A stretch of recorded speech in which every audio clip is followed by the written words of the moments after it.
أعوذ بالله من الشيطان الرجيم. بسم الله الرحمن الرحيم. يا أيها الذين آمنوا لا تتخذوا الذين اتخذوا دينكم هزوا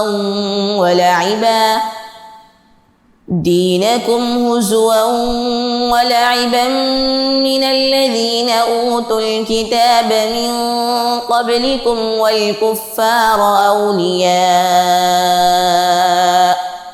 واتقوا الله إن كنتم مؤمنين.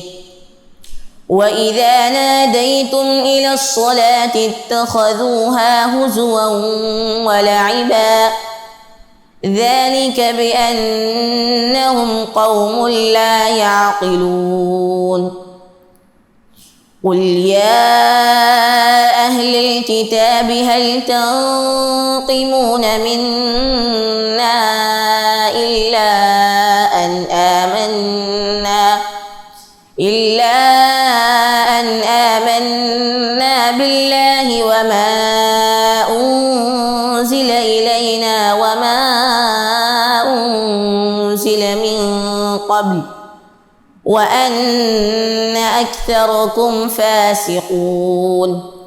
قل هل أنبئكم بشر من ذلك مثوبة عند الله من لعنه الله وغضب عليه وجعل منهم القردة والخنازير وعبد الطاغوت أولئك شر مكانا وأضل عن سواء السبيل. وإذا جاءوكم قالوا آمنا وقد دخلوا بالكفر وهم قد خرجوا به والله أعلم بما كانوا يكتمون.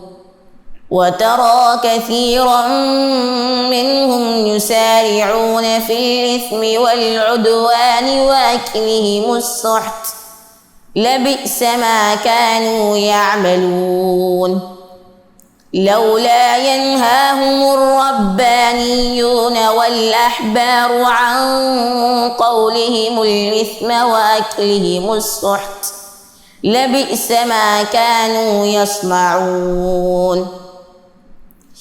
وقالت اليهود يد الله مغلولة غلت أيديهم ولعنوا بما قالوا بل يداه مبسوطتان ينفق كيف يشاء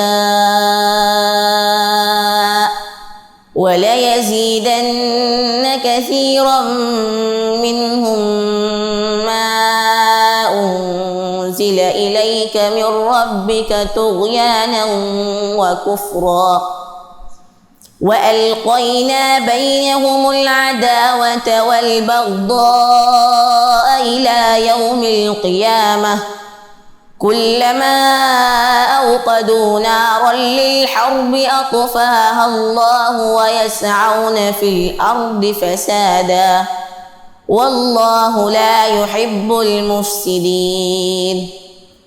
ولو أن أهل الكتاب آمنوا واتقوا لكفرنا عنهم سيئاتهم